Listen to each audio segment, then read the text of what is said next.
Segenap bangsa Yehuda mengambil Uzia yang masih berumur 16 tahun dan menobatkan dia menjadi raja menggantikan ayahnya, Amazia. Ia memperkuat Elot dan mengembalikannya kepada Yehuda sesudah raja mendapat perhentian bersama-sama dengan nenek moyangnya. Uzia berumur 16 tahun pada waktu ia menjadi raja.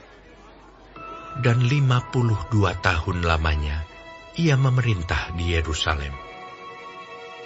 Nama ibunya ialah Yekolya dari Yerusalem.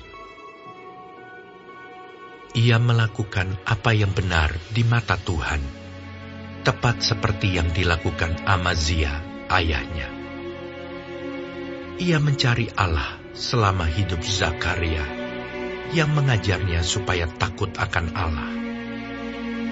Dan selama ia mencari Tuhan, Allah membuat segala usahanya berhasil. Maka majulah ia berperang melawan orang-orang Filistin dan membongkar tembok Gat, Yabne, dan Asdod. Lalu mendirikan kota-kota di sekitar Asdod dan di lain-lain wilayah orang Filistin. Allah menolongnya terhadap orang Filistin dan terhadap orang Arab yang tinggal di Gur Baal dan terhadap orang Meunim. Orang-orang Amon membayar upeti kepada Uzia. Namanya termasyur sampai ke Mesir karena kekuatannya yang besar. Uzia mendirikan menara di Yerusalem, di atas pintu gerbang sudut, di atas pintu gerbang lebak, dan di atas penjuru, serta mengokohkannya. Ia mendirikan juga menara-menara di padang gurun, dan menggali banyak sumur, karena banyak ternaknya, baik di dataran rendah maupun di dataran tinggi.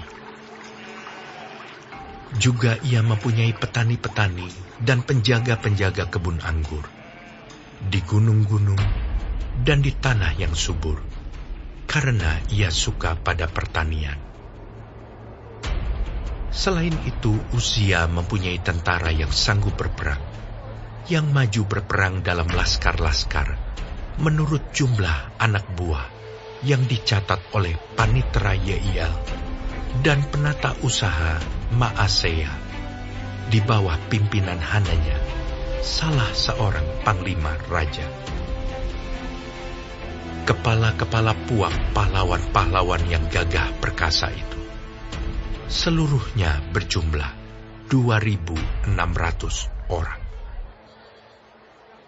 Di bawah pimpinan mereka, terdapat satu bala tentara, terdiri dari 307.500 orang yang gagah perkasa dalam berperang, untuk membantu raja dalam menghadapi musuh.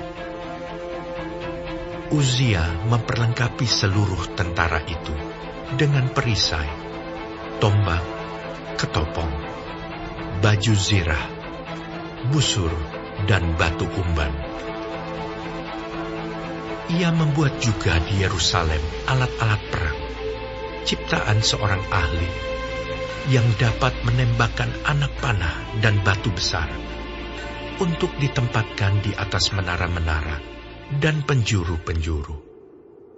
Nama raja itu termasyur sampai ke negeri-negeri yang jauh, karena ia ditolong dengan ajaib, sehingga menjadi kuat. Setelah ia menjadi kuat, ia menjadi tinggi hati, sehingga ia melakukan hal yang merusak. Ia berubah setia kepada Tuhan Allahnya, dan memasuki bait Tuhan untuk membakar ukupan di atas mezbah pembakaran ukupan. Tetapi Imam Azaria mengikutinya dari belakang, bersama-sama 80 imam Tuhan, orang-orang yang tegas. Mereka berdiri di depan Raja Uzia dan berkata kepadanya, "Hai Uzia, engkau tidak berhak membakar ukupan kepada Tuhan.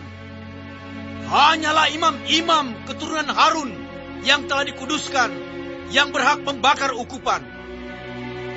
Keluarlah dari tempat kudus ini, karena engkau telah berubah setia. Engkau tidak akan memperoleh kehormatan dari Tuhan Allah karena hal ini." Tetapi Uzia, dengan bokor ukupan di tangannya untuk dibakar, menjadi marah. Sementara amarahnya meluap terhadap para imam, timbullah penyakit kusta pada dahinya di hadapan para imam di rumah Tuhan, dekat mezbah pembakaran ukupan.